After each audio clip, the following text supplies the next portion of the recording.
Bapak Ibu notaris, wasiat yang sudah dilaporkan ke Ditjen AHU ketika terbuka warisannya atau sudah bisa dilaksanakan wasiat itu, maka dia harus dilaporkan ke Balai Harta Peninggalan. Ya. Harusnya yang buka bukan notaris tapi BHP. Ya, itu terkait dengan wasiat yang tertutup. Ternyata luar biasa, masalah BHP ini tidak bisa dipandang sebelah mata dan harus dicermati oleh notaris karena akan banyak problem yang bisa terjadi. Nah, di samping saya yaitu Ketua Pengwil Jawa Barat Ikatan Notaris Indonesia, yaitu Dr. Dodi Ardi Wijaya Maja, SAS. Mas Dodi, apa kabar? Baik, alhamdulillah Mas Luki. Alhamdulillah. Iya aja. Harus ya. Gini Mas Dodi, itu pesan Anda sebagai notaris nih, permasalahan di BHP ini apa sehingga itu menjadi pilihan topik hari ini. Pilihan topik tahun ini atau sebelumnya sudah ada? Nah, topik ini menjadi suatu hal yang semacam refreshing lagi kita, ya. Karena pada saat bicara BHP itu kita teringat di dalam Kitab Undang-Undang Hukum Perdata, ya. Nah, sesuatu hal yang mungkin sudah terlupakan oleh kita semua bahwa ternyata BHP itu saat ini konstruksi hukumnya itu semacam menjadi dihidupkan, ya, dihidupkan.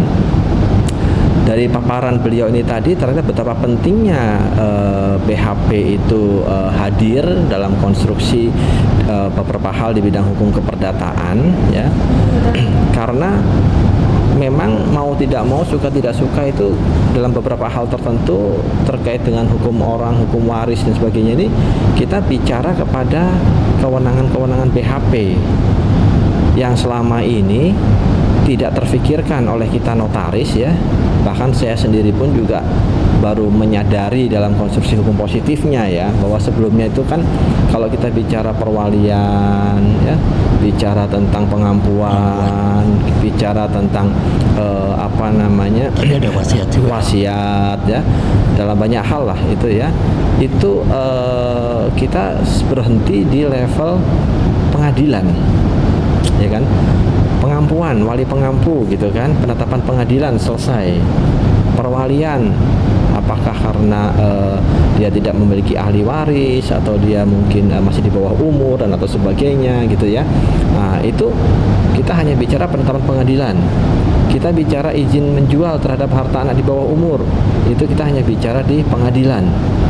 Ternyata ada ketentuan formal yang terlewatkan oleh kita, bahwasannya penetapan itu tadi supaya memiliki kewenangan, ya, befutnya itu muncul terhadap subjek wali atau pengampu tadi, itu harus disumpah terlebih dahulu oleh Balai Harta Peninggalan.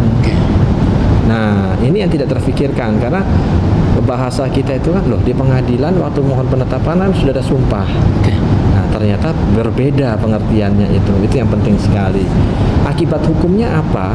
Pada saat kita bicara tentang kewenangan bertindak, ya kan, bahwa penghadap ini adalah wali pengampu misalnya, ya, kan dia berbicara sebagai penghadap, tapi dia bukan pihak langsung, dia kan pihak yang diampu oleh dia. Nah, kewenangan bertindak ini baru sah, ya, terpenuhi syarat subjektifnya sahnya perjanjian pun yang dibuat, ya, setelah dia dilakukan sumpah oleh BHP. Ya, artinya apa? Ada satu hal cacat hukum kalau dia tidak disumpah dulu oleh BHP. Istilahnya tidak sah gitu, ya. Bukan tidak sah. Jadi kita bicara kalau ada perikatan yang lahir dari perjanjian, ya, kita bicara 1320 KUH Perdata itu kita kan bicara tentang syarat subjektif. Nah, syarat subjektif itu bicara kewenangan bertindak antara lain si subjek ini tadi, ya, itu belum terpenuhi secara sempurna, maka dia dapat dibatalkan secara hukum. kan tidak terpenuhi syarat subjektif kan bisa dibatalkan demi hukum gitu ya. Berbeda syarat objektif, kalau saya dapat demi hukum itu ada suatu prosedur yang salah di situ yang tidak terpikirkan oleh kita tadinya gitu loh. Nah sehingga bahasa bicara mitigasi tadi disampaikan oleh Pak Amin selaku kepala BHP, ada contoh kasus perbankan saja, bank swasta kebetulan yang dia sampaikan tadi dalam contoh tadi itu sudah menerapkan ini. Ya, sudah menerapkan tentang konstruksi ketentuan ini gitu loh.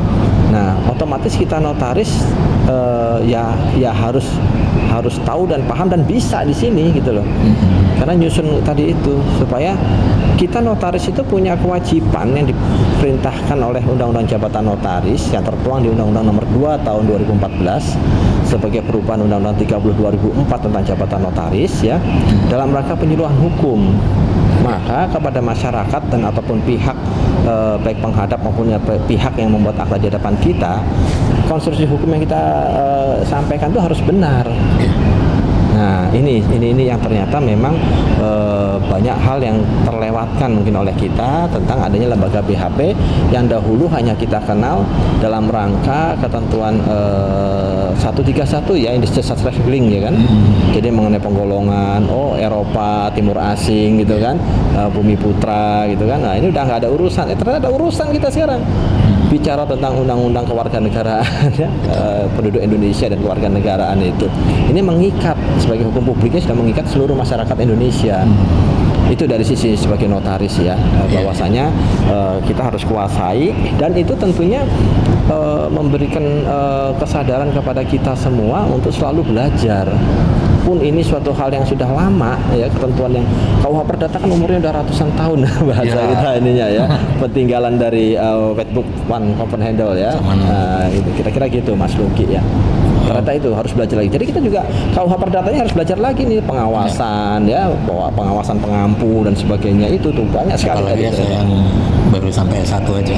Waduh, karena notaris itu Mas Luki ya, bagi saya dia harus tahu dulu.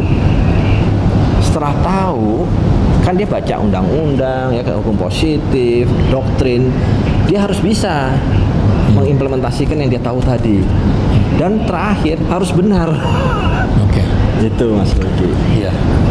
Jadi tadi Anda bilang bisa dibatalkan ya, artinya risiko itu ya kalau mitigasi, kita bicara mitigasi ya, maka syarat sahnya perjanjian itu tidak terpenuhi dengan sempurnanya syarat subjektif, itu dapat dimohonkan untuk dibatalkan gitu.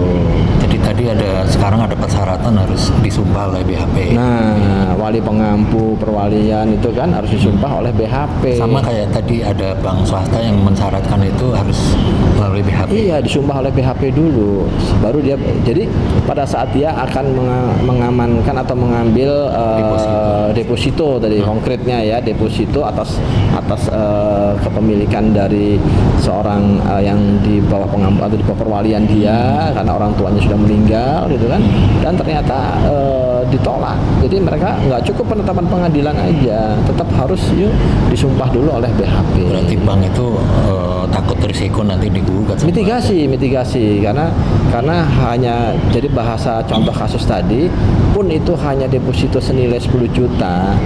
Kalaupun ini menjadi suatu persoalan hukum kan rangkaiannya panjang, biayanya juga besar gitu Mas Luki.